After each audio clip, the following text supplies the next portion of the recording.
प्राचीन समय पहले शिवगढ़ नामक जिले में एक बहुत ही प्रतापी और बहादुर राजा रहा करता था। उस राजा का नाम मकरंदी था। मकरंदी राजा नरवर किले में रहा करते थे और वहीं से अपनी राज्य पर राज किया करते थे। राजा को अस्त्र शस्त्र का बहुत अच्छे से ज्ञान था। राजा बहुत ही बलवान थे। कोई भी शत्रु उनके राज्य पर आक्रमण करने से पहले कई बार सोच विचार करता था और ऐसा कोई भी शत्रु नहीं था जिसको राजा ने पराजित न किया हो। राजा के राज्य में राजा की प्रजा बहुत ही खुशी खुशी रहा करती थी। राजा के राज्य में सभी लोग एक दूसरे से मिलजुल कर रहा करते थे और प्रजा भी अपने राजा का बहुत ही सम्मान किया करती थी और उनको बहुत ही प्रेम करती थी। राजा की एक बहन थी जिसका नाम राजकुमारी फुलवा था। राजकुमारी फुलवा देखने में बहुत ही सुंदर और सुशील थी। राजकुमारी फुलवा भारत देश की सबसे सुंदर कन्याओं में से एक थी। प्राचीन समय से चली आ रही रीति के अनुसार राजकुमारी को भी फूलों से तोला जाता था। राजकुमारी फुलवा के सुंदर रूप को देखने के लिए लोग बहुत प्रयत्न किया करते थे। राजकुमारी मकरंदी के राज्य में दो बहुत ही प्रतापी और हल कला में निपुण अस्त्र शस्त्र के ज्ञान से भरपूर दो भाई रहा करते थे, जिन्होंने अपनी प्रतिभा का प्रदर्शन हर तरफ किया हुआ था।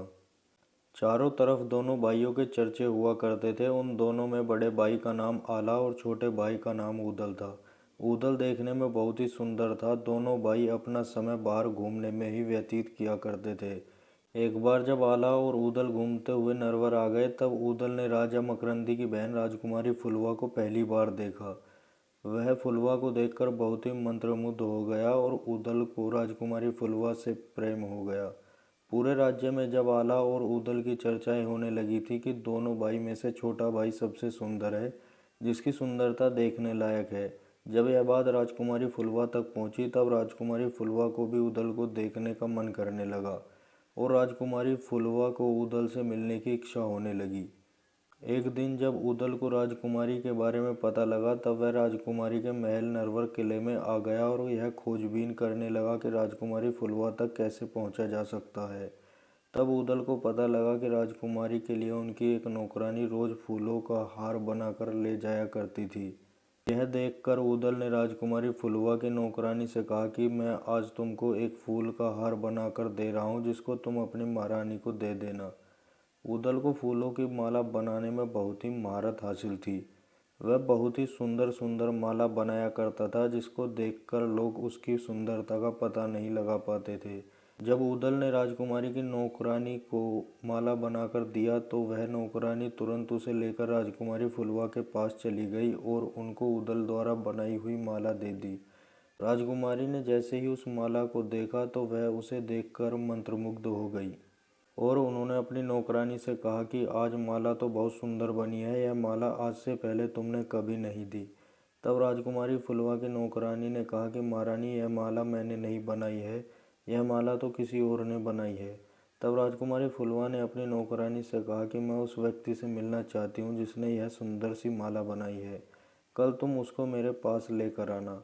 जिसके बाद राजकुमारी फुलवा की बात सुनकर नौकरानी ने ऊदल को राजकुमारी फुलवा से मिलने के लिए कहा और नौकरानी ऊदल को महिला के कपड़े पहनाकर महल के अंदर राजकुमारी फुलवा के पास ले गई। राजकुमारी ने जैसे ही ऊदल को देखा, तो वह ऊदल के रूप को देखकर मंत्रमुग्ध हो गई और एक ही नज़र में वह ऊदल से प्यार करने लगी। इसके बाद राजकुमारी फुलवा ने ऊदल को अपने ही पास रोक लिया और उसको अपने ही कक्ष में छुपा लिया। ऊदल और राजकुमारी फुलवा बहुत दिनों तक एक साथ रहे। एक बार जब राजा मकरंदी ने अपनी बहन राजकुमारी फुलवा को फूलों से एक बार फिर से तुलवाया, तो राजकुमारी का वजन बढ़ा हुआ पाया, जिससे राजा मकरंदी को शक हो गया कि राजकुमारी फुलवा को किसी पुरुष ने छुआ है। जिसके कारण राजा बहुत क्रोधित हो गए और उन्होंने अपने सभी सैनिकों और नौकरों से कहा कि तुम लोग जाकर राजकुमारी फुलवा के कमरे में चेक करो कि कोई पुरुष तो वहाँ पर नहीं है और पूरे महल में भी तलाश करो। राजा की आज्ञा के कारण सभी नौकर और उनके सिपाहियों ने जैसे ही राजकुमारी फुलवा का कमरा चेक किया, तो राजकुमारी के कमरे में ऊदल को पाया। जिसके बाद सारे सैनिक ऊदल को पकड़कर राजा के पास ले गए। राजा ने ऊदल को बंदी गृह में डाल दिया और उसको कारागार में रहने की सजा सुनाई। धीरे धीरे 6 महीने बीत चुके थे। उधर आला को अपने छोटे भाई की चिंता होने लगी, जिसके बाद आला ने तुरंत अपने छोटे भाई ऊदल को खोजने के लिए इधर उधर जांच करना शुरू कर दिया। कुछ दिनों के पश्चात जब आला को पता लगा कि उसके छोटे भाई उदल को नरवर किले के राजा मकरंदी ने अपने कारागार में बंदी बनाकर रखा है, यह सुनकर आला को नरवर के राजा पर बहुत क्रोध आया और आला ने अपने गुरु के पास जाकर सारी बातें बता दी।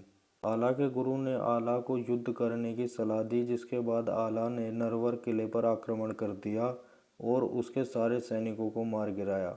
आला ने नरवर किले को तोड़ते हुए किले के अंदर प्रवेश किया। किले के अंदर छिपे हुए सैनिकों को बहुत बुरी तरीके से घायल कर दिया। सैनिक अपनी जान बचाते हुए राजा के पास पहुंच गए। जब राजा ने अपने घायल सैनिकों को देखा तो उन्होंने अपने सैनिकों से पूछा कि यह हालत तुम्हारी किसने की।